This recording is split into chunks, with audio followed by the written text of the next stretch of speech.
السلام علیکم ورحمۃ اللہ وبرکاتہ۔ ماشاءاللہ، ابھی آپ بیان سماعت فرما رہے تھے، حنظلہ سلمہ سے ماشاءاللہ اچھا بیان کیے۔ اسی طرح اللہ رب العزت ان کو اور ترقیوں سے نوازے۔ الحمدللہ، حقانی درود شریف پڑھیں۔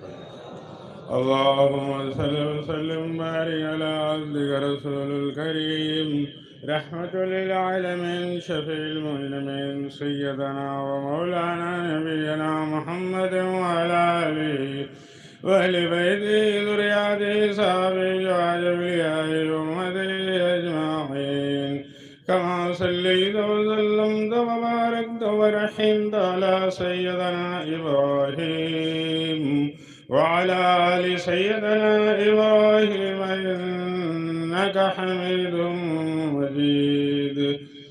اللهم صل وسلم وبارك على عبدك رسول الكريم رحمة للعالمين شفيع المذنبين سيدنا ومولانا نبينا محمد وعلى آله وبيته ذريته صحابه وأوليائه وأمته أجمعين، كما صليت وسلمت وباركت ورحمت على سيدنا إبراهيم وعلى آل سيدنا إبراهيم إنك حميد مجيد. الحمد لله نحمده ونستعينه ونستغفره ونؤمن به ونتوكل عليه، ونعوذ بالله من شرور أنفسنا ومن سيئات أعمالنا، من يهده الله فلا مضل له ومن يضلله فلا هادي له، ونشهد أن لا إله إلا الله وحده لا شريك له، ونشهد أن محمدًا عبده ورسوله.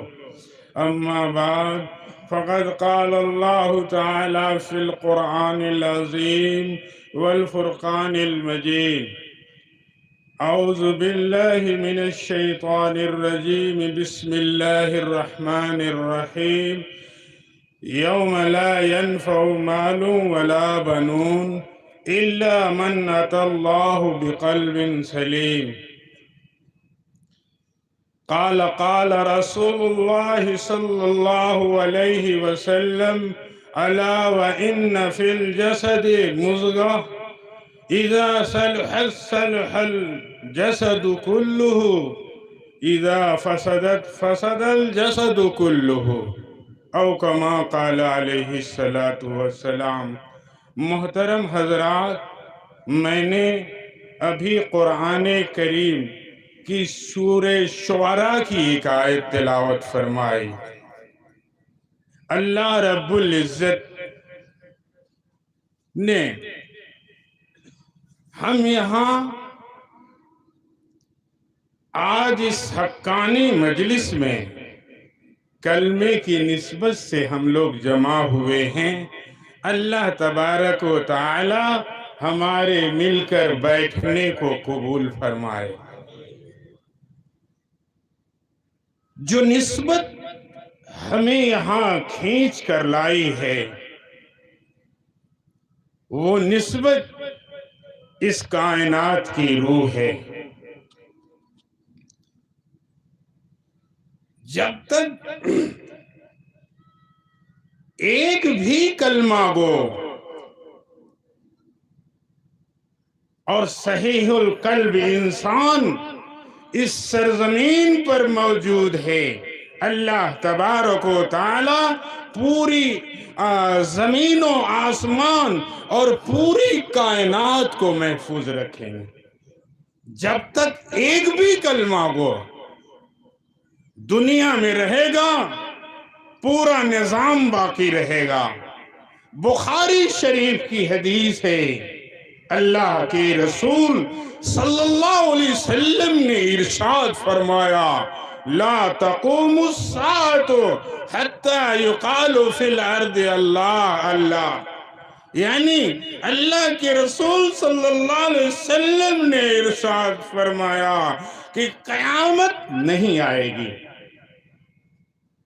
قیامت نہیں آئے گی جب تک اس زمین پر ایک بھی اللہ اللہ کہنے والا موجود ہے۔ ذرا غور کریں کہ یہ کلمہ جس کو ہم پڑھتے ہیں اور اس کا پڑھنے والا کس قدر قیمتی ہے کہ اس کی وجہ سے پورا نظام عالم قائم ہے۔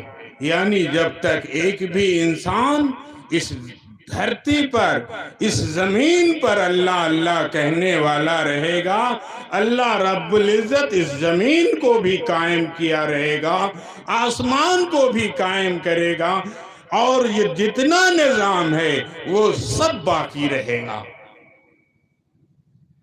اللہ نے کلمہ پڑھنے والے کا بڑا مرتبہ دیا، جیسا کہ آپ نے سنا حدیثوں میں۔ میرے محترم، میرے عزیز دوستو، یہ کلمہ بڑا وزنی ہے۔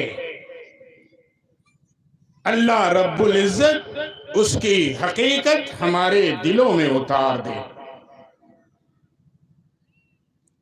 حضور صلی اللہ علیہ وسلم کا ارشاد ہے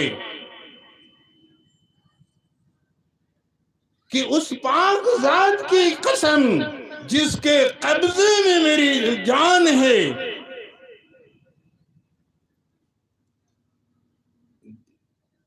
اگر تمام زمین و آسمان اور اس میں کی تمام چیزیں ایک پلڑے میں رکھ دیے جائیں اور کلمہ لا الہ الا اللہ محمد الرسول اللہ کو ایک پلڑے میں رکھ دیا جائے تو کلمے والا پلڑا بھاری ہوگا۔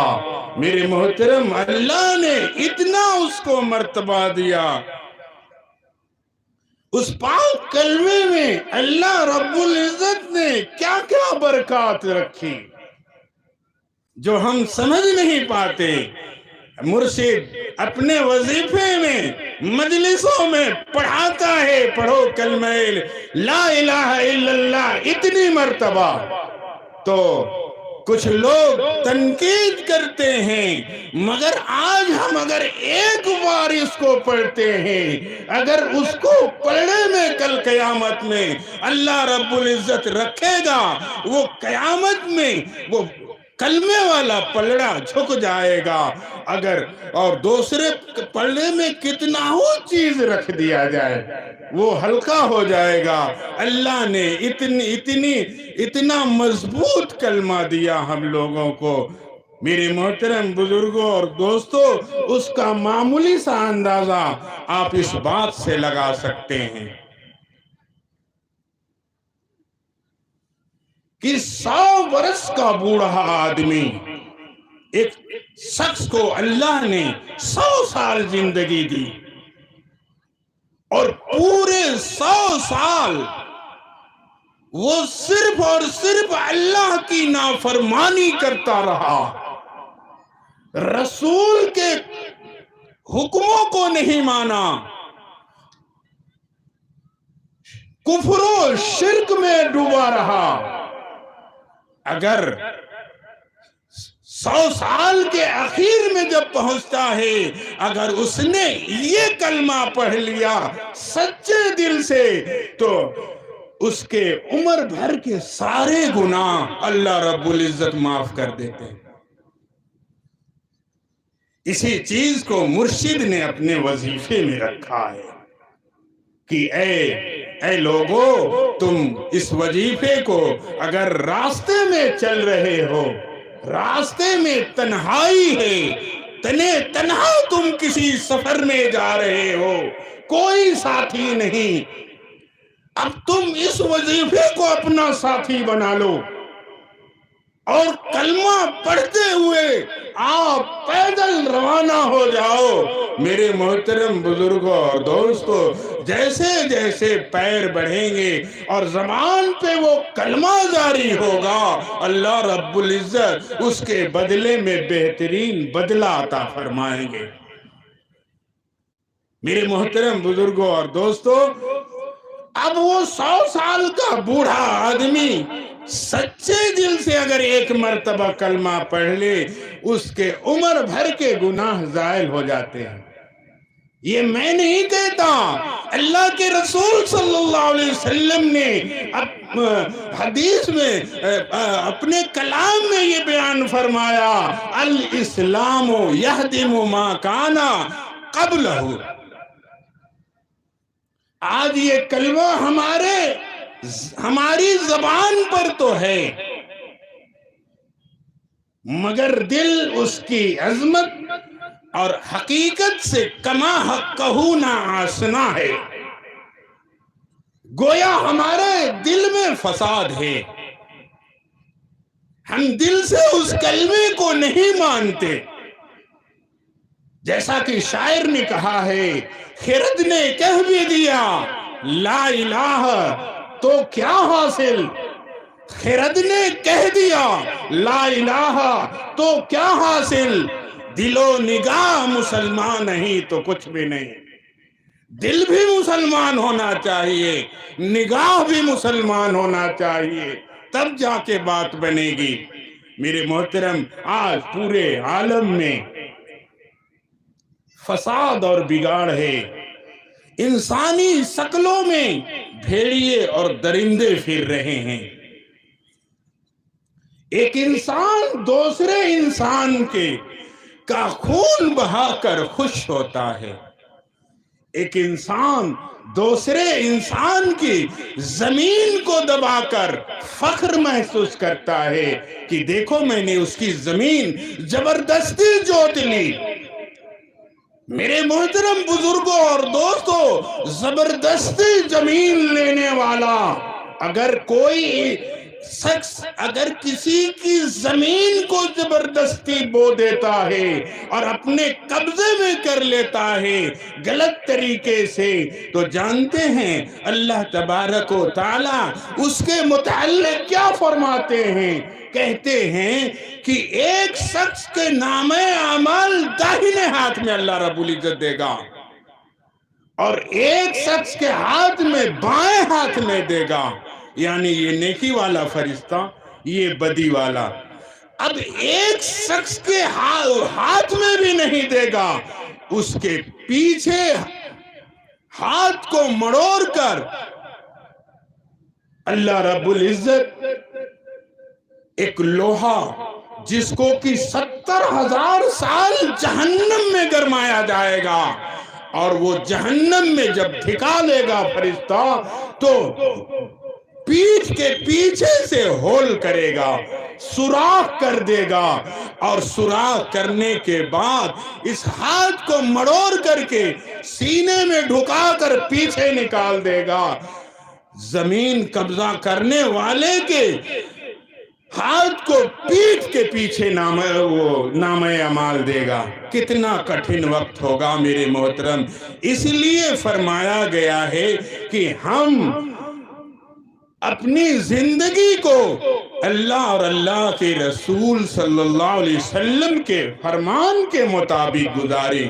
اللہ جس چیز سے روک رہا ہے ہم رک جائیں، اللہ جس چیز کو کرنے کا حکم دے رہا ہے ہم اس کو کریں۔ میرے محترم بزرگوں اور دوستو، دل میں بگاڑ ہے، اس لیے ہمارے اندر طرح طرح کے فساد آتے ہیں۔ اس دل کو ٹھیک کرنا ہوگا، اور وہ دل کیسے ٹھیک ہوگا؟ میرے محترم، اگر اس دل کی اصلاح ہو جائے میرے محترم، تو وہی انسان سراپا خیر بن جاتا ہے، یعنی اتنا وہ نرم ہو جاتا ہے کہ اپنے آپ قربانی دوسرے کے لیے دے دیتا ہے۔ میرے محترم بزرگوں اور دوستو، وہ سکون محسوس کرتا ہے۔ اس لیے ہم اور آپ وہ اپنے دل کی اصلاح کریں۔ دل کی اصلاح کہاں ہوگی؟ اولیاء کے مجلس میں ہوگی، اولیاء کے پاس بیٹھنے سے ہوگی، اچھے لوگوں کے ہاں بیٹھنے سے ہوگی، علماء کے پاس بیٹھنے سے ہوگی۔ اس لیے کہ اگر آپ ادھر ادھر بیٹھیں گے تو اصلاح نہیں ہو سکتی۔ میرے محترم بزرگوں اور دوستو، صاحب مشکات ایک حدیث کی کتاب ہے، مشکات شریف لکھنے والے صاحب مشکات باب جامع المناقب میں کے تحت بیان کرتے ہیں کہ اللہ کے رسول صلی اللہ علیہ وسلم کے پاس ایک شخص اپنی فاقہ کشی کی شکایت لے کر حاضر ہوا اور اس نے کہا کہ یا رسول اللہ صلی اللہ علیہ وسلم، میں کئی دنوں سے بھوکا ہوں، مجھے کچھ کھانے کا انتظام فرما دیجئے۔ میرے محترم بزرگوں اور دوستو، اللہ کے رسول صلی اللہ علیہ وسلم نے اپنے گھر خبر بھجوایا کہ جاؤ دیکھو گھر پہ کچھ کھانے کو ہے۔ میرے محترم بزرگوں اور دوستو، صحاب کوئی شخص جاتا ہے اور جب گیا معلوم کرنے تو یہی خبر ملتی ہے کہ گھر میں کھانے کو کچھ نہیں ہے،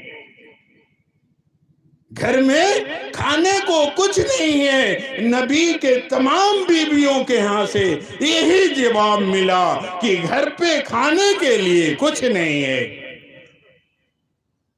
اب وہ اللہ کے رسول صلی اللہ علیہ وسلم نے صحابہ کی طرف مخاطب کیا اور کہا کہ کوئی ہے جو آج ہمارے اس مہمان کی مہمان نوازی کرے؟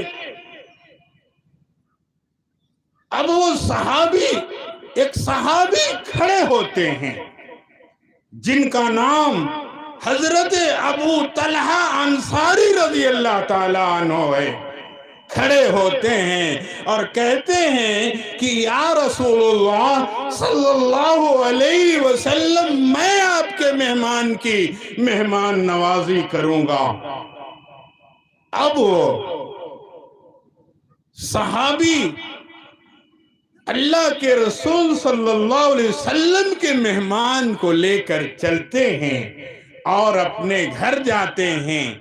کہتے ہیں اپنی بیوی سے کہ اے میری شریک حیات، دیکھنا یہ اللہ کے رسول صلی اللہ علیہ وسلم کے مہمان ہیں، ان کے اکرام میں کسی قسم کی کسر اور کوتاہی مت کرنا، اور جو کچھ تمہارے پاس ہے کھانے کا سب ان کے پاس لا کر رکھ دینا۔ اب وہ بیوی، وہ بھی بڑی نیک تھی میرے محترم، جن کا نام ام سلیم رضی اللہ تعالیٰ عنہ ہے، وہ کہتی ہیں کہ اے شوہر، گھر میں بچوں کے لیے تو تھوڑا سا کھانا ہے، باقی گھر پہ کچھ نہیں۔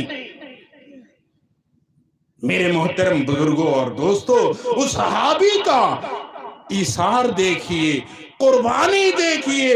وہ کہتے ہیں کہ ہم بھوکے رہ لیں گے۔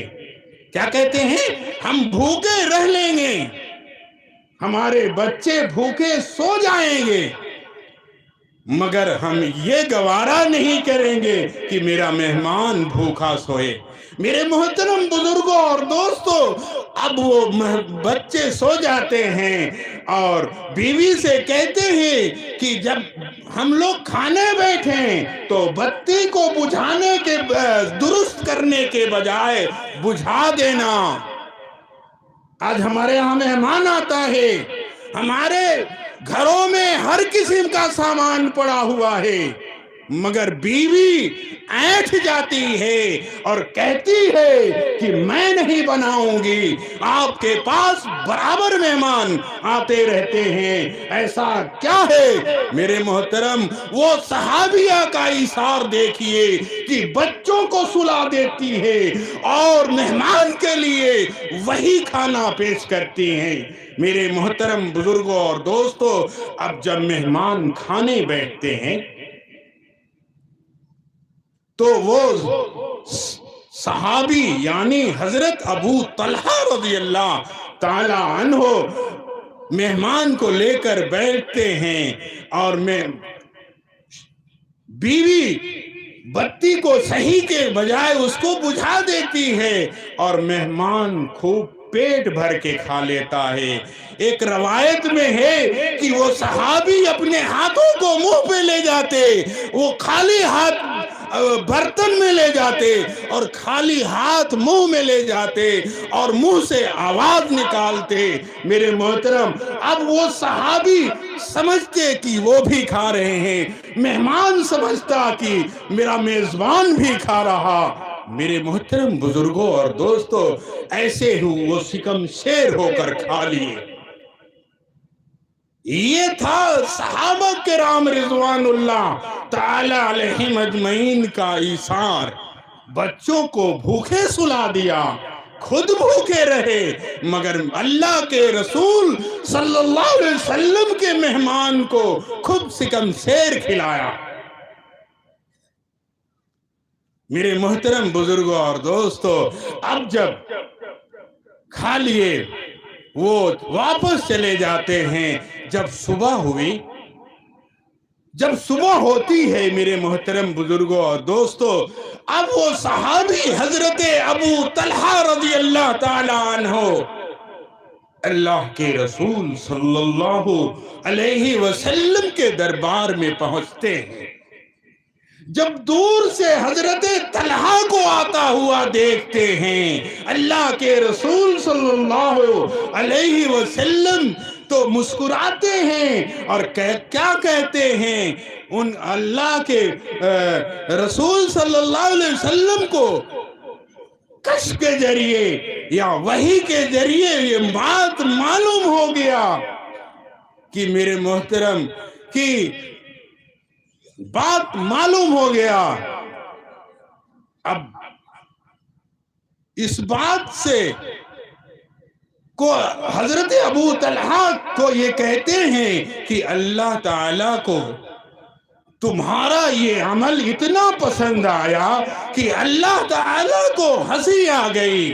میرے محترم بزرگوں اور دوستو، ہنسی آئی اور تمہارے اس عمل کو اللہ نے قرآن کی آیت بنا دی۔ بتائیے وہ شخص کتنا کامیاب ہوا ہوگا کہ قرآن میں اللہ نے آیت پیش کر دیا ان کے متعلق۔ کیا آیت ہے؟ یُؤْثِرُونَ عَلَىٰ أَنفُسِهِمْ لَوْ كَانَ بِهِمْ خَصَاصَةٌ، سورہ حشر کی آیت بیان کرتے ہیں۔ میرے محترم بزرگوں اور دوستو، کی ترجیح دیتے ہیں اپنے جانوں پر اگرچہ فاقہ ہی کیوں نہ ہو۔ میرے محترم، اب یہ اللہ رب العزت نے اپنے صحابی کے اس عمل کو قرآن کے اندر نازل فرمایا۔ یہی لوگ جب کفر میں مبتلا تھے تو فاقے کے ڈر سے یعنی دوسرے کو قتل کر دیا کرتے تھے۔ میرے محترم بزرگوں اور دوستو، اب جب ان کا دل سنور گیا، اللہ نے ان کے دل میں ایمان پیدا کر دیا تو وہی خود جان دے دیے، مگر دوسرے کو بھوکا نہیں سلایا۔ نبی کے مہمان کو لایا اور بڑی عزت کے ساتھ انہیں کھانا کھلایا، خود بھوکے رہے، بچے بھوکے رہے، بیوی بھوکی رہی۔ یہ تھا ایثار۔ آج لے جائیے نا، ہم اگر اپنے گھروں میں لے جائیں، اگر تھوڑا کھانا ہوگا یہ بیوی غصے میں چور ہو جائے گی، آپ کا ہر وقت یہی کام رہتا ہے۔ میرے محترم، نہیں، ہمیں اپنے نبی کی اس پہ ہر چیز پہ عمل کرنی ہے، اس لیے کہ نبی نے جو ہمیں طریقہ بتلایا ہے اسی طریقے پہ ہمیں اپنی پوری زندگی کو ختم کرنا ہے۔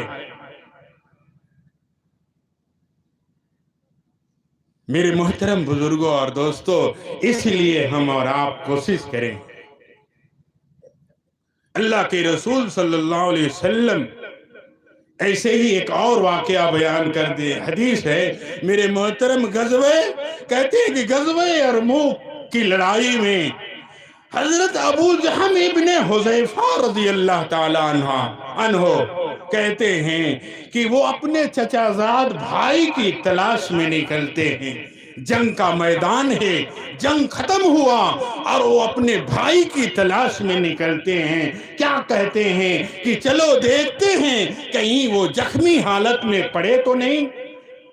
اب وہ ایک مسکیجہ پانی لیتے ہیں اور وہ پانی لے کر اس لڑائی کے میدان میں نکل جاتے ہیں۔ جب کچھ دور پہنچتے ہیں، کیا دیکھتے ہیں کہ ان کے چچا زاد بھائی زخموں سے نڈھال آخری زندگی کا آخری وقت جس سے جوجھ رہے ہیں، یعنی جاکنی کا عالم ہے۔ جب وہ پہنچتے ہیں کہ اشارہ کرتے ہیں کہ اے میرے بھائی تمہیں پانی چاہیے، تو وہ کہتے ہیں، اشارہ سے کہتے ہیں کہ ہاں ایک گھونٹ پانی پلا دے۔ اتنے میں کچھ قریب سے ایک دوسرے صحابی آہ کی آواز بھرتے ہیں۔ جب وہ صحابی کی آہ سنتے ہیں، موت کے قریب ہیں، اب اپنی پرواہ کیے بغیر اشارہ کرتے ہیں کہ پہلے ان کو پلا دو۔ میرے محترم، اب وہ پانی لے کر ان کے ہاں جاتے ہیں۔ وہ ہشام ابن ابو العاص رضی اللہ تعالیٰ عنہ تھے۔ اب وہاں جاتے ہیں، اتنے میں بغل والے سے ایک آہ کی آواز آتی ہے، وہاں پہنچ جاتے ہیں کہ وہ بھائی کہتے ہیں کہ پہلے ان کو پلا دو۔ میرے محترم بزرگوں اور دوستو، اب جب یہ منظر دیکھا گیا، اب جب وہ ان کے یہاں جاتے ہیں، اتنے میں وہ اللہ کے پیارے ہو جاتے ہیں۔ انا للہ و انا الیہ راجعون۔ پھر میرے محترم وہ ہشام ابن ابی العاص کے پاس آتے ہیں، ان کا بھی انتقال ہو جاتا ہے۔ جب پھر وہ اپنے بھائی کے ہاں لوٹ کر آتے ہیں، وہ بھی اللہ کے پیارے ہو گئے۔ میرے محترم بزرگوں اور دوستو، یہ سب کرشمہ تھا دل کے سنورنے کا۔ جب دل میں بگاڑ تھا، کفر و ظلمت کی دنیا ویران تھی، تو اچھے برے کی تمیز نہیں تھی۔ فقر و فاقہ کے خوف سے وہ اپنی اولاد تک کا خون کر جاتے تھے۔ قرآن کہتا ہے وَلَا تَقْتُلُوا أَوْلَادُكُمْ مِنْ خَشْيَةِ أَمْلَاقٍ، کہ تم اپنی اولاد کو فقر و فاقہ کے ڈر سے قتل نہ کرو۔ قرآن فرماتا ہے کہ فقر و فاقہ کے ڈر سے تم اپنی اولاد کو قتل مت کرو۔ میرے محترم، وہ حضرات بھی سن لیں، اس آیت کے وہ بھی مصداق ہیں جنہوں نے 2 بچے کے بعد اپنا وہ کرا لیا جو کہ گورنمنٹ کے اس سے ہوتا ہے۔ میرے محترم، اگر وہ سب اس کرانے کے بعد یعنی بچے کو بند کرا دیا، وہ بھی اس میں داخل ہے۔ وَلَا تَقْتَلُوا أَوْلَادَكُمْ خَشْيَةِ إِمْلَاقٍ۔ سوچتا ہے کہ 2 بچے رہیں گے، آسانی سے پڑھائیں گے، لکھائیں گے، اس کو اچھا بنائیں گے۔ نہیں میرے محترم، کھلانے والا، پلانے والا، پڑھانے والا یہ اللہ کی ذات ہے۔ اور ہم اور آپ کیا کسی کو پڑھائیں گے، کیا کسی کو کھلائیں گے؟ اگر ہم یہ سوچیں کہ کھلانے والا میں ہوں، پلانے والا میں ہوں، پڑھانے والا میں ہوں، تو میرے محترم بزرگوں اور دوستو وہ بڑا مغالطے میں ہے۔ جس نے یہ کام کیا اللہ اس کو جہنم میں ڈالے گا، اس لیے کہ جو ایسا کام کر جاتا ہے، نسبندی وغیرہ کرا لیتا ہے، اس کو حکم ہے کہ اس کی نماز جنازہ نہ پڑھی جائے۔ جیسا کہ قرآن نے بیان فرمایا، لا تقتلوا اولادکم خشیت املاق۔ میرے محترم بزرگوں اور دوستو یہ بہت مشکل گھڑی ہے، اس کو ہم سوچیں، اپنے رب پر یقین کریں۔ کھلانے پلانے والی ذات اللہ کی ہے، ہم اور آپ کیا کسی کو کھلا سکتے ہیں جناب؟ اس لیے کہ کھلانے والا اللہ ہے، اس پہ یقین رکھیں، پڑھانے والا اللہ ہے، اس پہ یقین رکھیں۔ آپ یقین کر کے تو دیکھیے۔ لیکن جب دل میں کلمہ آیا، معرفت کے انوار سے دل روشن ہوا، تو دوسروں کی پیاس بجھانے کے لیے اپنی جان دے دی۔ وہ صحابہ پیاس سے تڑپ رہے ہیں، زخم لگے ہوئے ہیں، سینہ زخموں سے چلنی ہے، اور پیاس پانی کی تڑپ ہے، اس کے باوجود اپنے پانی نہیں پیا، اپنے بغل والے صحابی کو اشارہ کر دیا کہ پہلے اس کو پلاؤ۔ اب وہ تمام لوگ جان دے دیے، مگر اپنی قربانی پیش کر کے چلے گئے۔ میرے محترم بزرگوں اور دوستو، ہم بھی اپنی قربانی اپنے بھائی کے لیے پیش کریں، اپنے مسلمان بھائی کے لیے پیش کریں، اپنے رشتہ داروں کے لیے پیش کریں۔ آج ہمارے پاس ہر چیز ہے، اللہ نے بہت ساری دولت دے رکھی ہے، مگر ہمارے رشتہ دار غریب ہیں، ہم اس رشتہ دار کو نہیں پوچھ پاتے۔ حالانکہ اللہ کے طرف سے حکم ہے کہ صلہ رحمی کرو اپنے عزیز و رشتہ دار کے پاس، عزیز و رشتہ دار سے۔ میرے محترم، اس لیے ہم اور آپ اس کا خیال کریں۔ دیکھا صحابہ نے کیا کیا عمل کیا۔ شروع میں جو میں نے قرآن کی آیت تلاوت فرمائی تھی، اس میں حق تعالی شانہ ارشاد فرماتے ہیں کہ قیامت کے دن نہ مال نفع دے گا، نہ اولاد نفع دے گا۔ جو ہم سوچتے ہیں نا کہ میری اولاد ہے، کمائے گی، ہمیں کھلائے گی، نہیں میرے، یہ ہم مغالطے میں ہیں۔ اللہ سے ہم لو لگائیں، اور وہ جسے کھلائے گا، وہ جسے پلائے گا۔ آپ ہی کے گاؤں میں، آپ ہی کے محلے میں بہت سارے ایسے واقعات آپ نے دیکھا ہوگا کہ باپ نے اپنے بیٹے کو ڈاکٹر بنایا، انجینئر بنایا، اور انجینئر بنانے کے بعد جب اس کی شادی کر دی، اب وہ انجینئر بیٹا کیا کہتا ہے کہ ہم اپنی بیوی کو لے کر شہر جائیں گے، اس لیے کہ میں یہ نہیں چاہتا کہ میرا بیٹا جاہل ہو۔ اب وہ اپنی بیوی کو لیتا ہے اور لے کر شہر نکل جاتا ہے۔ ماں، باپ، بوڑھی ماں، بوڑھا باپ یہیں رہ جاتا ہے۔ اب وہ اپنی بیوی کو لے کر بڑے مزے سے شہر میں عیش کرتا ہے۔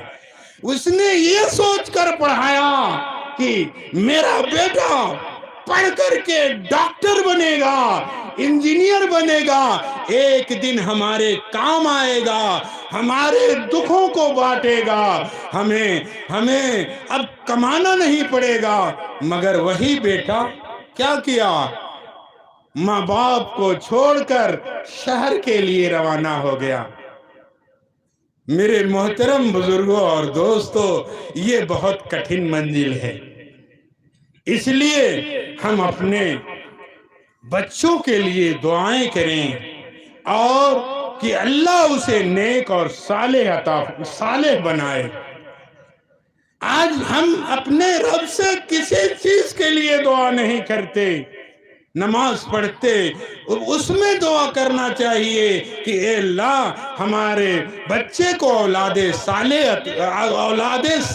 بنا دے، اے اللہ بڑھاپے میں یہ سہارا بنے۔ میرے محترم نہیں کر پاتے ہیں۔ اب ایک دن ایسا ہوتا ہے کہ بیٹا شہر نکل گیا، باپ کو تمام قسم کی پریشانی جھیلنی پڑی۔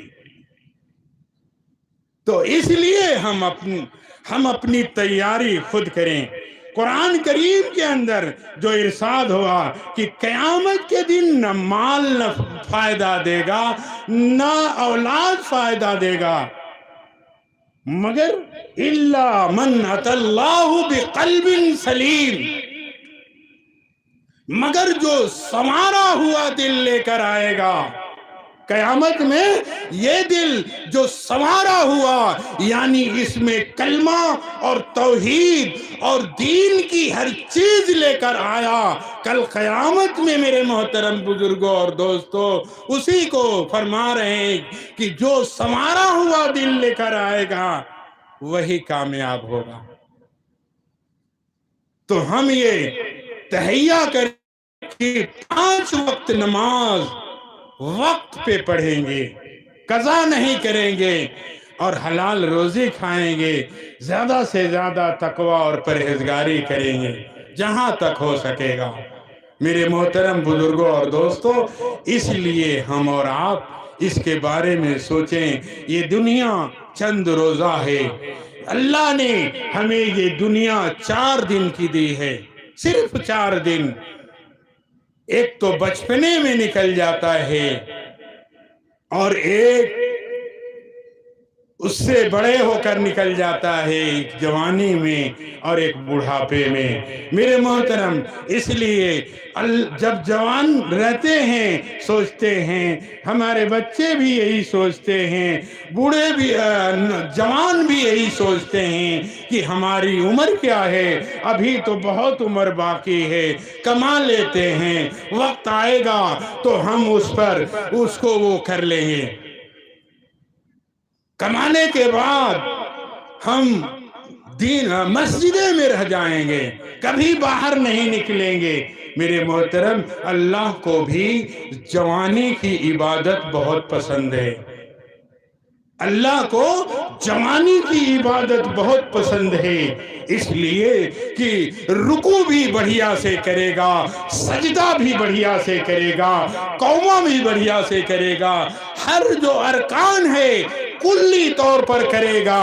اب وہ عبادت اللہ کو بہت پسند ہے، اس لیے بڑھاپے کا انتظار نہ کریں، جوانی میں ہی عبادت کریں میرے محترم، اس لیے کہ جوانی کی عبادت اللہ کو بہت پسند ہے۔ انسان کہتے ہیں کہ ایک مال کے دوسرے اولاد کے، عام طور پر انسان چونکہ دنیا میں انہی 2 چیزوں سے زیادہ محبت کرتا ہے، کس سے؟ مال سے اور اولاد سے۔ کہتا ہے کہ میرا بیٹا ایسا ہے کہ لاکھوں میں ایک ہے۔ بے شک میرے محترم بزرگوں اور دوستو، ہر باپ کو اس کا بیٹا پیارا ہے، چاہے وہ کتنا ہو، کیسا ہی ہو، کیوں نہ ہو۔ میرے محترم، ایک باپ سے جب بیٹا ناراض ہو جاتا ہے تو اس کے تمام طرح سے خوشامد کرتا ہے کہ بیٹا یہ کر لے، بیٹا وہ کر لے، مگر بیٹا ہے کہ مانتا نہیں۔ تو میرے محترم، ہم باپ کی بھی قدر کریں، اس لیے کہ باپ جنت کے دروازوں کا ایک صدر گیٹ ہے۔ جب باپ ناراض ہو جائے گا اور دنیا سے چلا جائے گا، بیٹے کے لیے جنت کا صدر گیٹ نہیں کھلے گا میرے محترم۔ اس لیے ہم اور آپ باپ کو خوش کر کے اس دنیا سے جائیں، ماں کو خوش کر کے اس دنیا سے جائیں۔ اسی لیے اللہ کے رسول صلی اللہ علیہ وسلم نے ارشاد فرمایا کہ ناکام ہے وہ شخص جس نے اپنے ماں باپ کو پایا اور اپنے اوپر جنت کو واجب نہ کیا۔ یعنی جس کے ماں باپ زندہ ہے اپنی ماں باپ کی اتنی خدمت کر لے کہ وہ کامیاب بنا دیں گے، اس لیے کہ جنت ماں کے پیروں تلے جنت ہے، باپ جنت کے دروازوں میں سے ایک دروازہ ہے۔ آج ہم ماں کو الٹا سیدھا کہتے ہیں، گالیاں تک دے دیتے ہیں۔ صحابہ نے کہا، صحابہ سے جب اللہ کے رسول صلی اللہ علیہ وسلم نے کہا کہ ایک وقت ایسا آئے گا کہ باپ بیٹے کو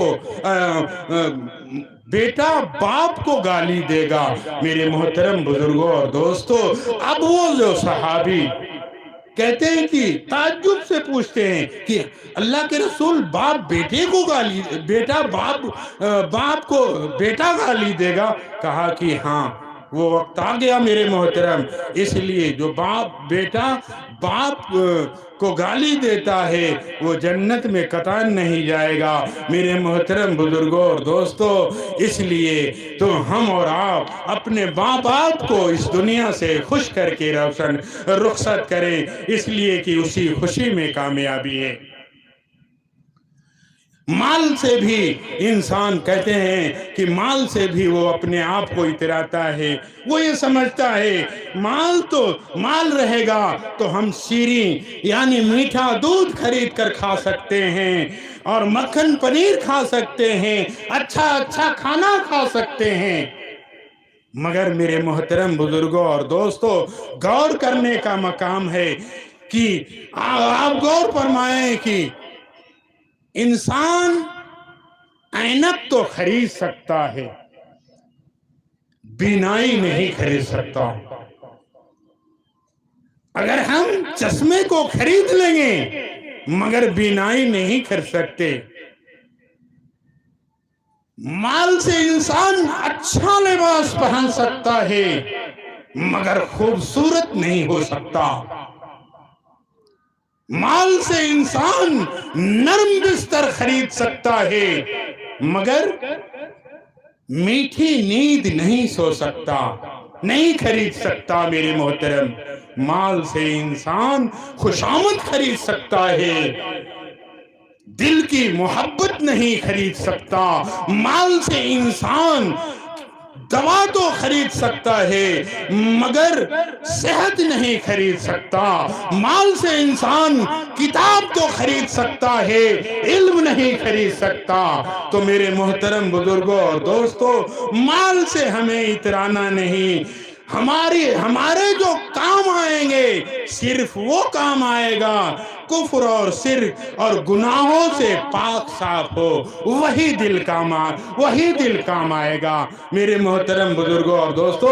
اس لیے ہم یہ تیاری کریں کہ یہ قلب گناہوں سے، کینہ اور بغض سے، ہر چیز سے پاک ہو۔ اس لیے اللہ رب العزت ایسے دل کو پسند کرتے ہیں جیسا کہ فرمانے خدا ہے میرے محترم میرے بزرگوں اور دوستو۔ جب انسان دل کو سنوارنے کی محنت شروع کرتا ہے تب یہ معلوم چلتا ہے کہ اس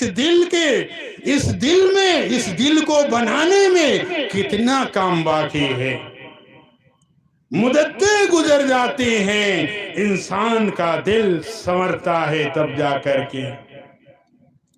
جس طرح بستیوں کا بسنا آسان نہیں ہوتا، مدتیں گزر جاتی ہیں، اسی طرح ہی دل کا بنانا آسان نہیں ہوتا، مدتیں گزر جاتی ہیں اور وہ اللہ کے سامنے لو لگائیں گے، اللہ سے گڑ گڑائیں گے، تب جا کے یہ دل بنے گا، اور جب دل بنے گا تو اللہ رب العزت ہمارے اعمال کو قبول فرمائے گا۔ حقانی درود شریف۔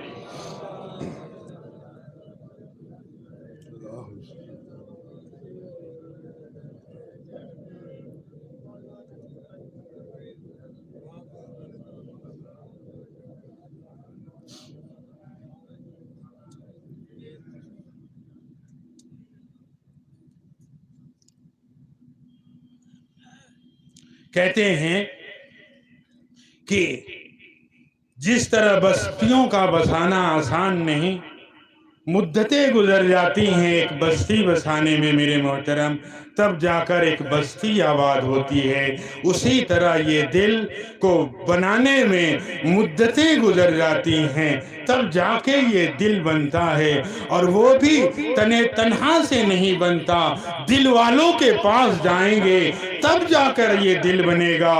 کہتے ہیں کہ انسان کا دل تو ایک شاہی محل ہے، انسان کا دل ایک شاہی محل ہے، خدا کا اس میں دھیان اور اللہ کا ذکر ہونا چاہیے۔ آج ہم اپنے دل کو بھٹیار کھانا بنا لیا ہے، اس میں دنیا کا تمام قسم کا کچرا پڑا ہوا ہے۔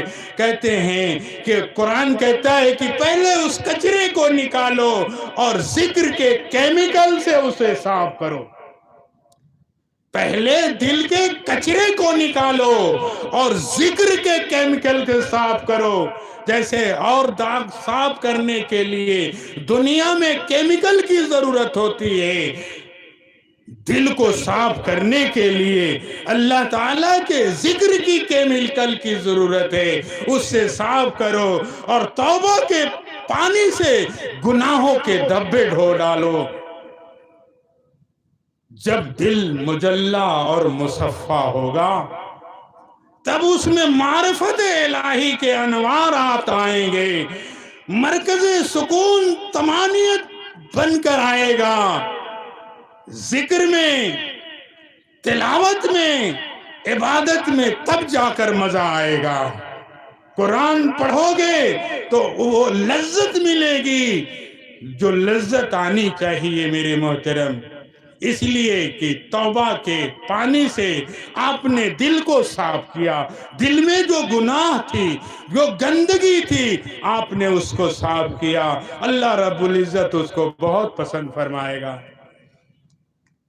کہتے ہیں کہ بادشاہ لوگ جب کسی بستی میں جاتے ہیں، داخل ہوتے ہیں تو اس کو ویران کر دیتے ہیں، وہاں کے باعزت لوگوں کو ذلیل کرتے ہیں، اور جو بچتا ہے اس کو اجاڑ پجاڑ کر چلے جاتے ہیں۔ میرے محترم بزرگوں اور دوستو، اللہ رب العزت کے ذکر میں بڑی برکت ہے۔ جو ہم اللہ اللہ کرتے ہیں نا، اس میں بڑی برکت ہے۔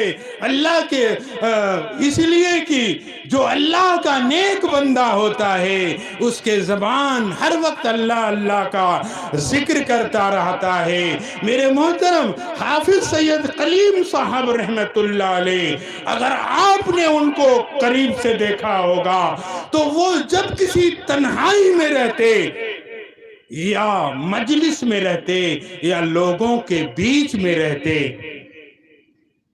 ان کا ایک معمول تھا، جب وہ اللہ کا ذکر کرتے میرے محترم، ان کی زبان پر ہر وقت اللہ اللہ کا ذکر ہوتا۔ جب بات کرتے تو بات کرتے، جیسے ہی خاموش ہوتا ہے ان کے زبان تلووں سے لگتے اور یہ سمجھ میں آتا کہ اللہ کا ورد ہو رہا ہے۔ میرے محترم اسی کو فرمایا کہ جب دل صاف ہوتا ہے تو اس میں انوار داخل ہوتے ہیں، اور عمل میں اور ذکر میں، تلاوت میں، تمام چیز میں مزہ آتا ہے، سکون ملتا ہے میرے محترم بزرگوں اور دوستوں۔ اس لیے ہم اور آپ اللہ کا ذکر کرتے رہیں جیسا کہ مرشد اس دنیا سے ذکر کر کے گئے۔ کہتے ہیں کہ بھائی ہمیں موقع نہیں، موقع تو کہ نکالنا ہی پڑے گا، ورنہ آج موقع ہے، کل جب ملک الموت آئیں گے، روح کو لے کر چلے جائیں گے، اس وقت کوئی موقع نہیں ہوگا۔ اب آپ کے اور ہمارے نامہ اعمال بند کر دیے جائیں گے، اب حساب و کتاب کی گھڑی سے گزرنا ہوگا۔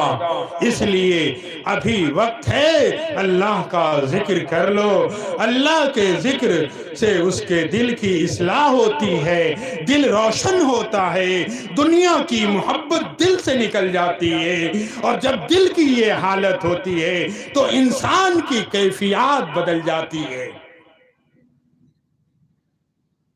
کیونکہ دنیا کی محبت سے اس کا دل اجڑ جاتا ہے، اب وہ اللہ کی محبت میں لگ جاتا ہے۔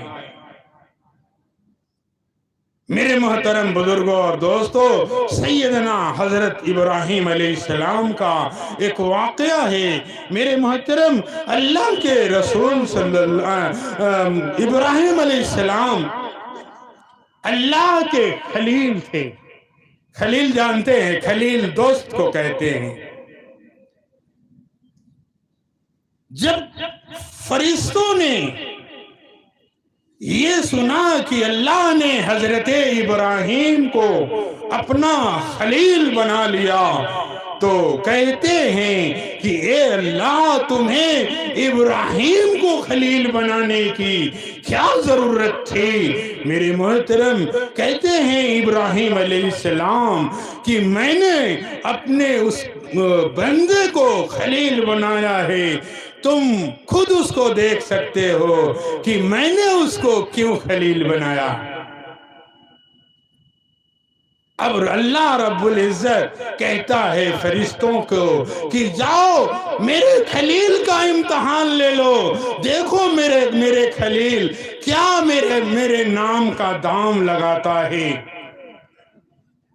میرے محترم، اب وہ فرشتہ آتا ہے دنیا میں انسانی شکل میں، آنے کے بعد حضرت ابراہیم علیہ السلام وہ اپنی بکریوں کو چرانے کے لیے نکل رہے ہوتے ہیں، اتنے میں دور سے پڑھتا ہے وہ فرشتہ انسانی شکل میں کیا پڑھتا ہے؟ سبحان ذی الملک والملکوت، سبحان ذی العزت والعظمت۔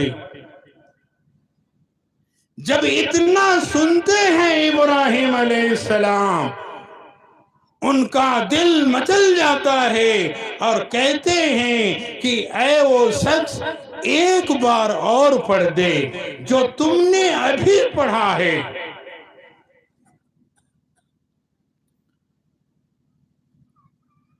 فرشتہ کہتا ہے کہ میں اس کے بدلے میں کچھ لوں گا تب پڑھوں گا، ورنہ میں نہیں پڑھتا۔ کہتے ہیں کہ میرے پاس یہ بکریاں ہیں، تم آدھی بکریاں لے لو مگر ایک بار اور پڑھ دو۔ اب حضرت ابراہیم علیہ السلام کے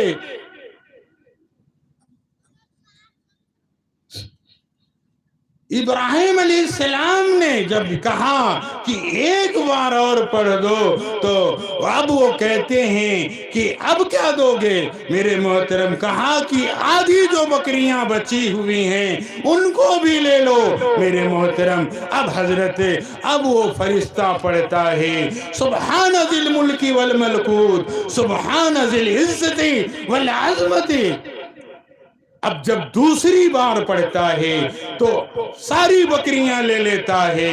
میرے محترم، اب تیسری بار، کیونکہ اللہ کے نام سے ابراہیم علیہ السلام کو وہ محبت تھی جو کہ وہ گمان بھی نہیں کر سکتے، اتنی محبت تھی کہ وہ بتا نہیں سکتے۔ میرے محترم، اب دوسری بار جب پڑھنے کے بعد آدھی بکریاں لے لی، پھر کہتے ہیں ابراہیم علیہ السلام کہ اے وہ شخص، ایک بار اور پڑھ دے۔ اب ابراہیم علیہ السلام کہتے ہیں کہ ایک بار اور پڑھ دے۔ اب وہ فرشتہ کہتا ہے کہ اب کیا دو گے؟ ساری بکریاں تو میں نے لے لی، اب تمہارے پاس دینے کو کیا ہے؟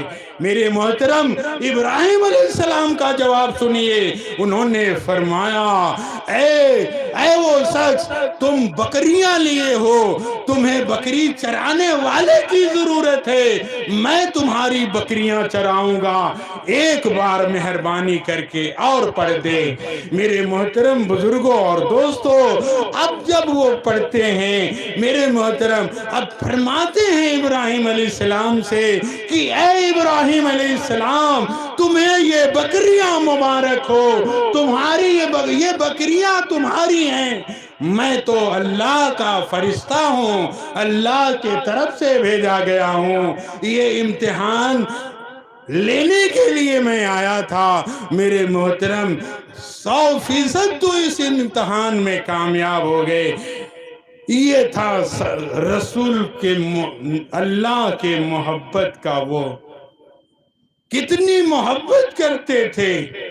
جو اللہ کے اولیاء ہوتے ہیں وہ بھی اپنی زبان کو ہر وقت اللہ کے ذکر سے تر و تازہ رکھتے ہیں، تم بھی رکھنا، اگر فرصت ملے تو اپنی زبان کو اللہ اللہ کے ذکر سے تازہ رکھنا، کیونکہ اللہ کا ذکر سب سے بڑی عبادت ہے،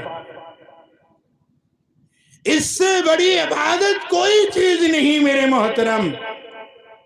اب یہ مت سمجھیے گا کہ نماز معاف ہے، نہیں، 5 وقت نماز، حلال روزی، جتنا ہو سکے تقوی اور پرہیزگاری، اس کے بعد ہے یہ، یعنی اللہ کا ذکر کرتے رہیں، اللہ کے ذکر میں بڑی کامیابی ہے۔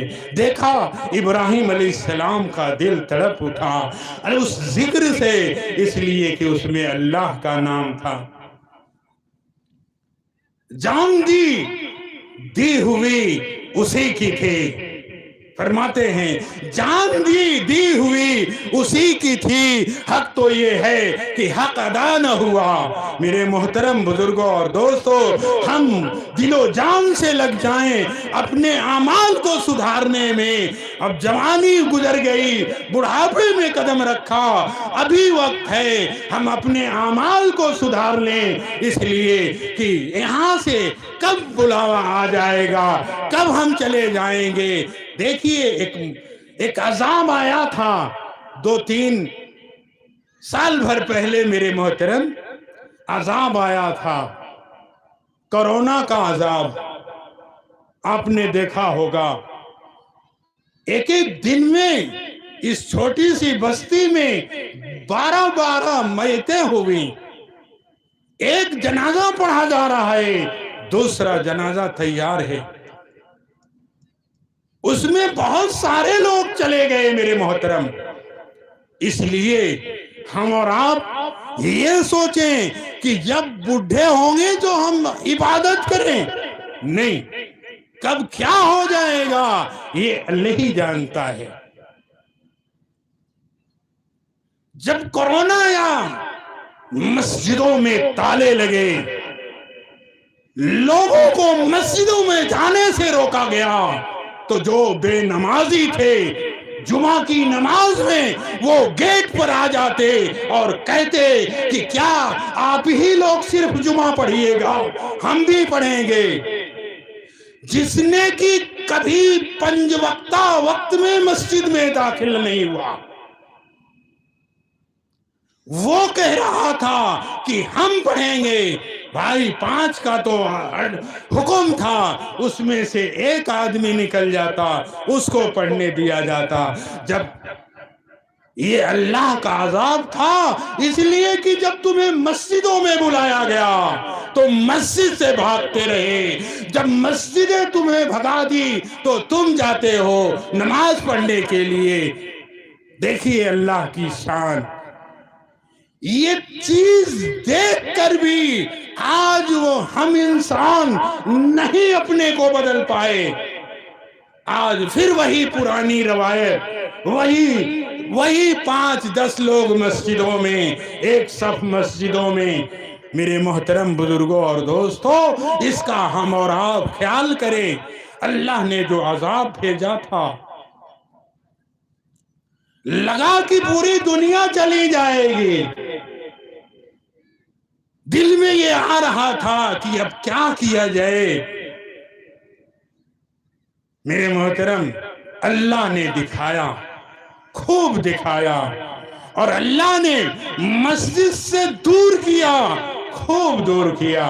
اس کے بعد پھر بلایا، مگر پھر وہی پرانی روایت آج وہی دہرا رہے ہیں ہم لوگ۔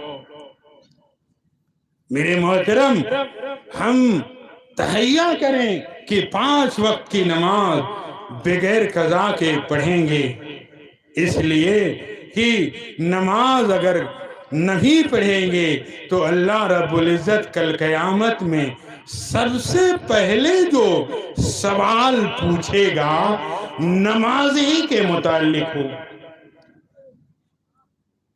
شیخ سعدی علیہ رحمہ فرماتے ہیں، روز محشر کی جہاں گداز بود، اولی پرسی سے نماز بود، کہ کل قیامت میں جو سب سے پہلی پوچھ ہوگی نماز کی ہوگی۔ سورج سوا نیزے پہ ہوگا، اتنی دوری پہ، نفسی نفسی کا عالم ہوگا، پسینے میں انسان سرابور ہوگا، اور اس پسینے کی وجہ سے آدمی کوئی نتنوں پہ ہوگا، کوئی اتنا پسینے میں اپنے پسینے میں ڈوبتا رہے گا۔ اس لیے اس پسینے میں ڈوبنے سے پہلے بچنے کے لیے ہمیں مسجدوں کا رخ کرنا ہوگا، ہمیں اپنی عبادت میں اپنے رب کو راضی کرنا ہوگا، اپنے اللہ کے رسول صلی اللہ علیہ وسلم کے بتائے ہوئے حکموں پہ عمل کرنا ہوگا۔ آج ہم کہتے ہیں نا کہ ہم اللہ کے رسول صلی اللہ علیہ وسلم کے شیدائی ہیں، محبت کرنے والے ہیں۔ وہ کیسی محبت؟ میرے محبوب نے نماز پڑھا اور یہ کہا الصلاۃ قرۃ عینی، یعنی نماز میری آنکھوں کی ٹھنڈک ہے، اور ہم اسی سے دور ہیں۔ یہ کیسی محبت ہے؟ محبت تو اسی وقت ہوگی جب 5 وقت نماز پڑھ کر کے اپنے نبی پر درود بھیجیں گے، اور وہ درود جب ہر انسان کا درود نام لے کر فرشتہ محبوب کے پاس پہنچاتا ہے اور کہتا ہے کہ فلاں ابن فلاں کا درود ہے،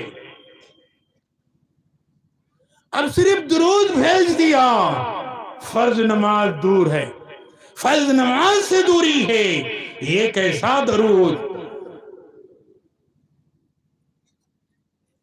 اعمال ہمارے برے ہیں، گندے ہیں، شراب نوشی ہے، اور اس کے بعد کہہ رہے ہیں کہ ہمارا درود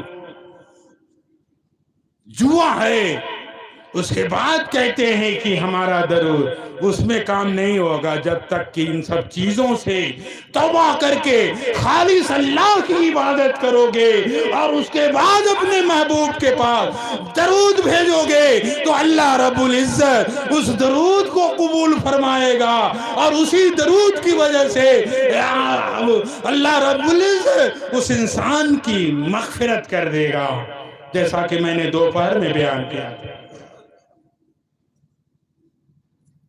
میرے محترم، اس کا ہمیں خیال کرنا چاہیے۔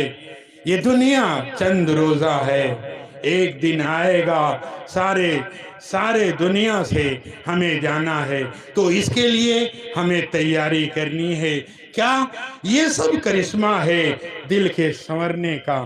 اگر ہم نے دل کو سنوار لیا، اللہ رب العزت ہمیں کامیابی کے ساتھ اٹھائے گا۔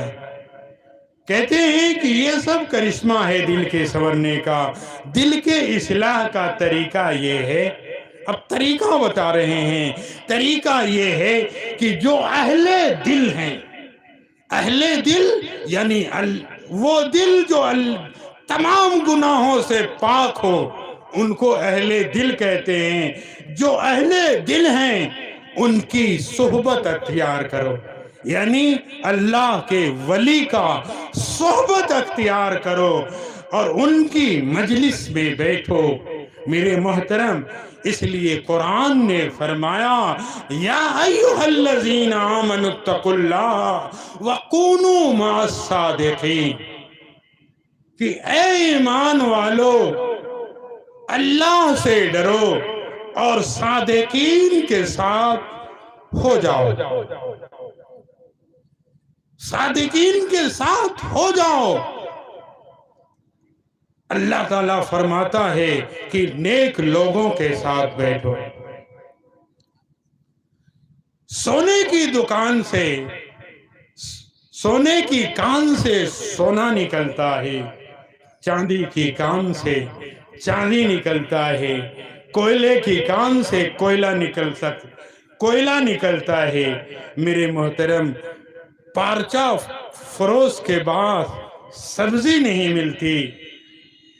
جو دل کے طبیب ہیں دوائے دل انہی کے پاس ملے گی، لہذا کچھ وقت ان کے پاس گزار لو، اللہ اللہ کرو، پھر دیکھو یہ وقت کیسا قیمتی بنے گا۔ حضرت جابر رضی اللہ تعالی عنہ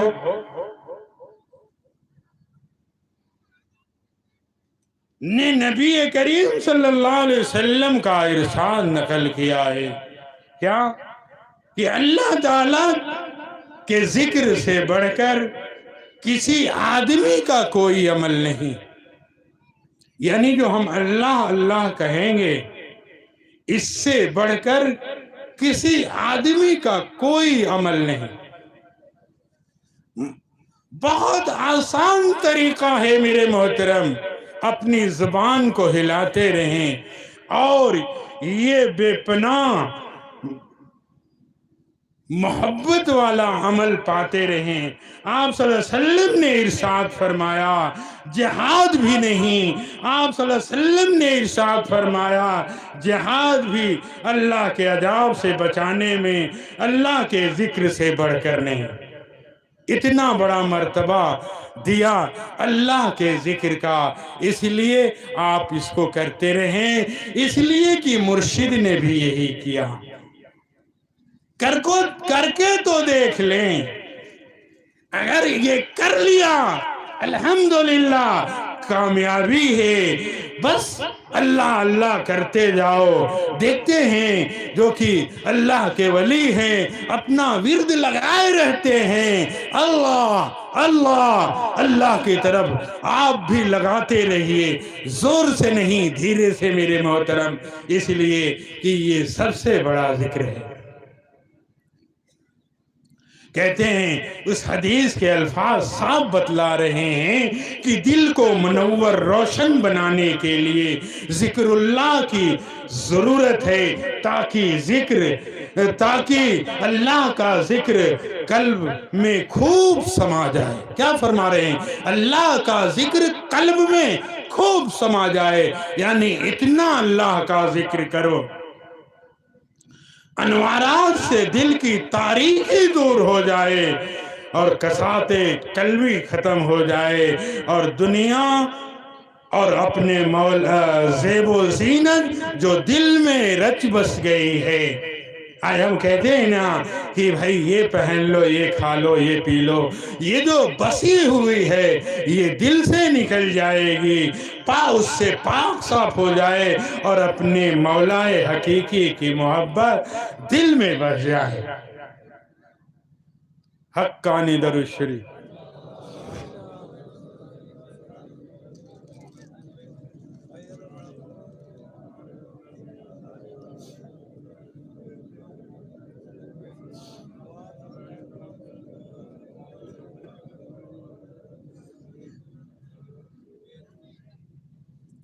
ایک واقعہ ہے، اس کے بعد میں اپنا کلام ختم کروں گا۔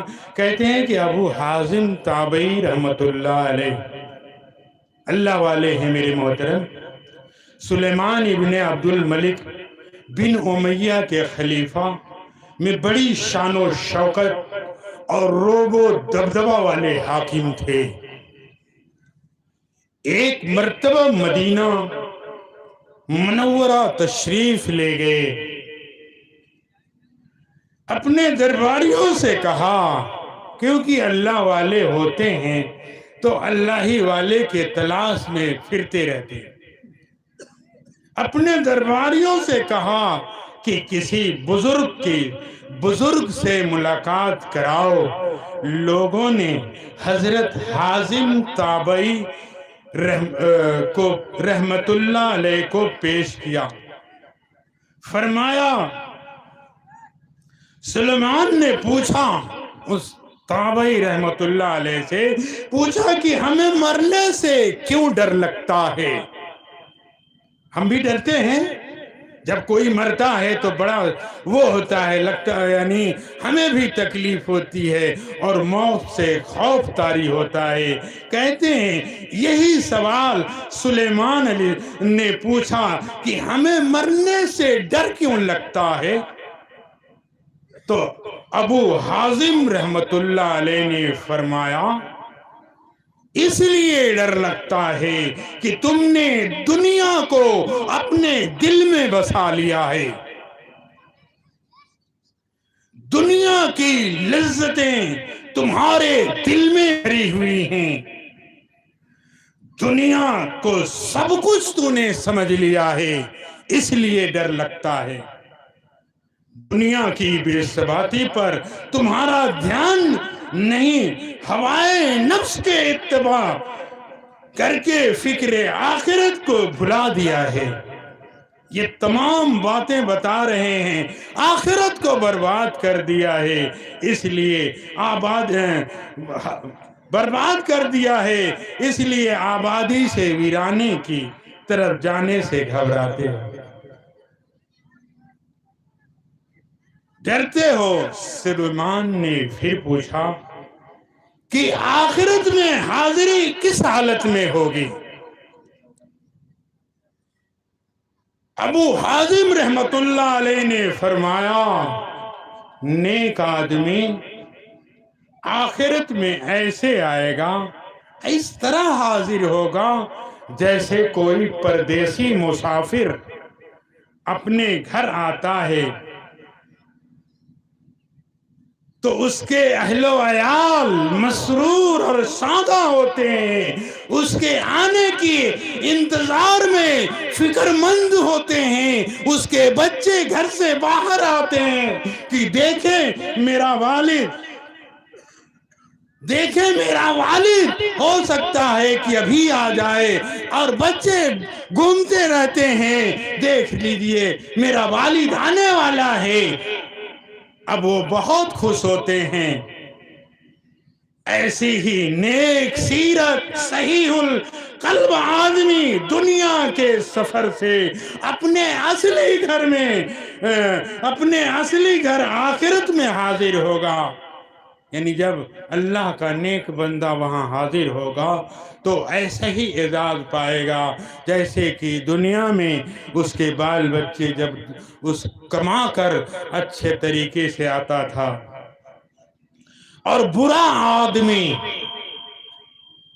ایسے حاضر ہوگا جیسے کوئی بھگوڑا غلام، اپنے آقا کے ہاں سے بھاگا ہوا غلام، اس کو چاروں طرف سے پولیس پکڑی ہوئی ہوگی اور وہ مسکیں چڑھا کر بادشاہ کے سامنے پیش کرتی ہوگی۔ ایسے ہی گنہگار لوگوں کو وہاں لا کر حاضر کیا جائے گا۔ اللہ رب العزت اس سے ہم لوگوں کو محفوظ فرما لے، اور یہ محفوظ ہم تب ہوں گے جب آخرت میں کی تیاری ہم دنیا میں اچھے طریقے سے کریں۔ کہتے ہیں کہ جب وہ لایا جائے گا تو گھبراہٹ ہوگی، اس پر سوار ہوئی اور خوف اور دہشت کے مارے اس کے بدن پر کپکپی طاری ہوگی۔ تو برا آدمی اپنے اعتقادی اور برے اعمال کے سبب سے گھبراتا ہوا حاضر ہوگا۔ یہ سن کر سلیمان کی آنکھوں میں آنسو آ گئے۔ آئے گا کیوں نہیں، انہوں نے ایسی ہی بات ہی کہہ دی، آنسو آ گئے۔ انہوں نے پوچھا، پھر انہوں نے ایک سوال کیا کہ اللہ کی رحمت کس کو ملے گی؟ وہاں تو اللہ کی رحمت بھی ملے گی، کس کو ملے گی؟ ابو حازم رحمت اللہ علیہ نے فرمایا، ان رحمت اللہ قریب من المحسنین، یعنی اللہ کی رحمت بھی نیکی کرنے والوں کے قریب ہے، گناہگار کو نہیں ملے گی میرے محترم بزرگوں اور دوستو، وہ نیکی ہی کرنے والوں کے لیے ملے گی۔ تو ہم اس دنیا میں اگر نیکی کریں گے تبھی اللہ رب العزت ہمیں وہ مرتبہ دے گا، ہمیں وہ اپنے رحمت کے قریب کرے گا۔ اب جب رحمت کے قریب ہوگا بندہ تو اس کا آخرت کامیاب ہوگا۔ اس گفتگو سے سلیمان بہت متاثر ہوا۔ خیر القرون کے زمانے میں بادشاہوں کا یہ حال تھا کہ ان کا قلب اللہ کی یاد سے غافل نہ رہتا۔ آج جو ہم کہتے ہیں نا کہ ہم اتنے کام میں مشغول ہیں کہ ہمیں وقت اجازت نہیں دیتا اور کام کرنے کا، یعنی نماز پڑھنے کا، نہ ذکر کا، نہ اپنے لوگوں سے ملنے کا، بس کام ہی کام۔ اس لیے جب اس کام سے چھٹکارا مل جائے گا تب ہم اللہ کے دربار میں حاضر ہو کر عمل کریں گے۔ ہو سکتا ہے کہ بیچ میں ہی اجرائیل علیہ السلام آئیں اور روح کو لے کر چلے جائیں۔ سوچتے رہنا کہ وقت آئے گا تو ہم یہ کام کریں گے، نہیں میرے محترم، وقت آئے گا لے کر چلے جائیں گے۔ جیسے کہ شداد نے جب جنت بنوائی اور دنیا کی جنت بنوائی اور جب اس میں داخل ہونے کا ارادہ کیا، جیسے گھوڑے پہ سوار ہونے کو چاہا، اب وہ گھوڑے پہ بیٹھنے ہی والا تھا کہ ملک الموت آ گئے اور اس سے کہا کہ بھائی وقت ہو گیا، چلیے۔ کہتے کہ کیا چلیے؟ ابھی میں اپنے جنت کو دیکھنے جا رہا ہوں۔ کہا کہ اللہ کا بلاوا آ گیا، اب جنت اور جہنم وہیں دیکھیے۔ میرے محترم بزرگوں اور دوستوں، فرشتے نے روح کو قبض کر لیا اور وہیں گرا مر گیا میرے محترم۔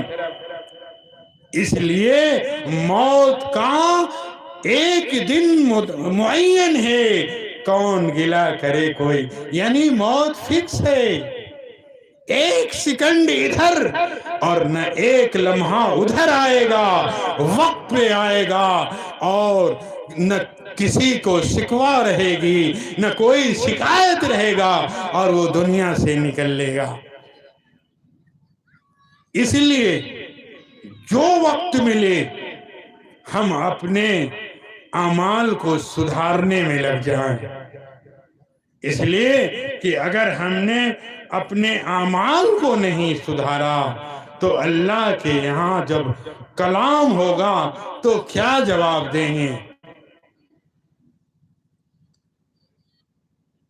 بادشاہوں کا یہ حال تھا کہ ان کا قلب اللہ کی یاد سے غافل نہ رہتا، دنیا ان کے سامنے کچھ نہیں تھی۔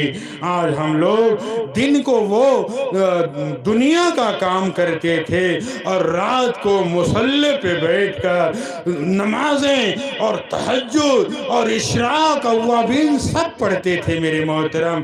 اب اس کے بعد وہ یہ نہیں کہہ سکتے، اس لیے کہ بادشاہوں نے پڑھا،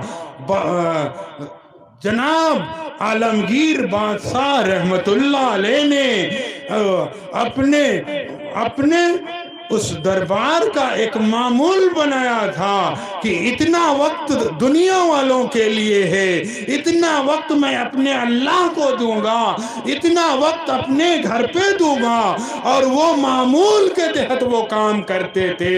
اور کرنے کے بعد اور انہوں نے اتنا ہی نہیں کیا، انہوں نے ایک کتاب لکھی جس کا نام فتاوی عالمگیریہ ہے، اور اس فتاوے کو علماء حضرات پڑھتے ہیں تب جا کر کے مفتی بنتے ہیں۔ میرے محترم، ایسی کتاب انہوں نے لکھی۔ اب آج ہم کہتے ہیں کہ فرصت نہیں، بڑی تعجب ہے کہ انہوں نے دنیا والوں کو بھی اچھا راہ دکھلایا اور اپنے بھی راستے کی اصلاح کی، اور لوگوں کے لیے بھی آنے والے مسائل کو دور کیا۔ یعنی جو مسئلہ آپ کو معلوم نہیں ہوگا وہ مسئلہ اس کتاب میں لکھا ہوا ہے۔ کوئی بھی جب فتوے سے اس فتوے سے جب مسئلہ ملتا ہے تو جب وہ فتویٰ دیا جاتا ہے تو کوئی بھی عالم اس کا انکار نہیں کر سکتا ہے، کتنا ہو جید عالم ہو، اس لیے کہ اس کتاب کی بڑی عظمت ہے۔ اس کو علماء اکرام بھی جب مفتی بنتے ہیں تو اس کو پڑھتے ہیں۔ میرے محترم بزرگوں اور دوستو، اس لیے ہم اور آپ اس کے بارے میں سوچیں۔ حقانی درود شریف۔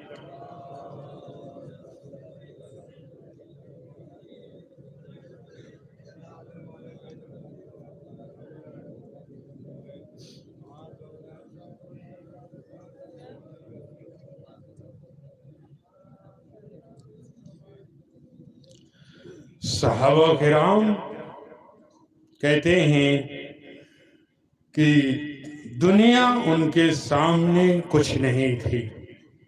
آج ہم لوگ کتنے بے خبر ہیں کہ اپنا مقصد تخلیق بھول گئے، دنیا کی بے ثباتی اور آخرت کی پائیداری کو ہم جانتے ہیں، پھر بھی ہمارا دل اس فانی دنیا میں اس قدر مشغول ہے کہ ہم دنیا کے ہو کر رہ گئے۔ حضرات،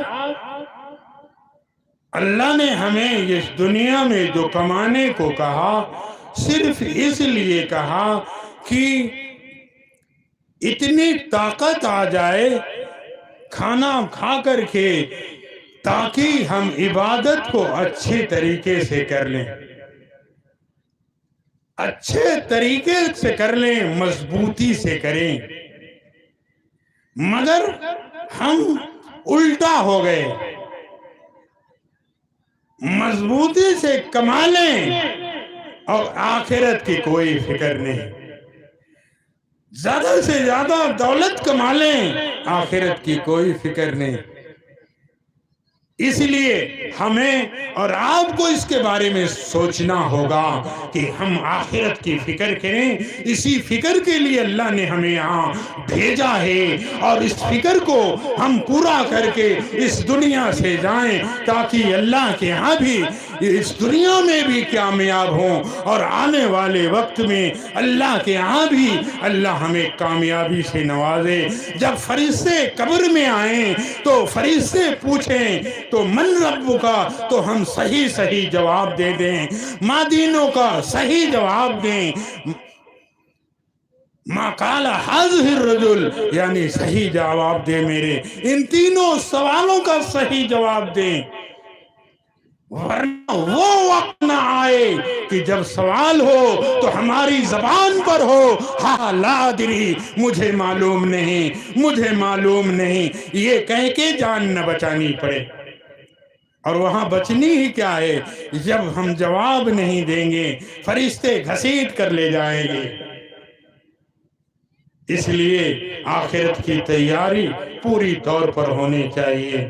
میرے محترم بزرگوں اور دوستو، حافظ سید کلیم صاحب رحمت اللہ علیہ بہت پائے کے ولی گزرے ہیں میرے محترم، جب وہ کسی جگہ بیٹھتے اللہ اللہ کا ذکر ہوتا، جب رات ہوتی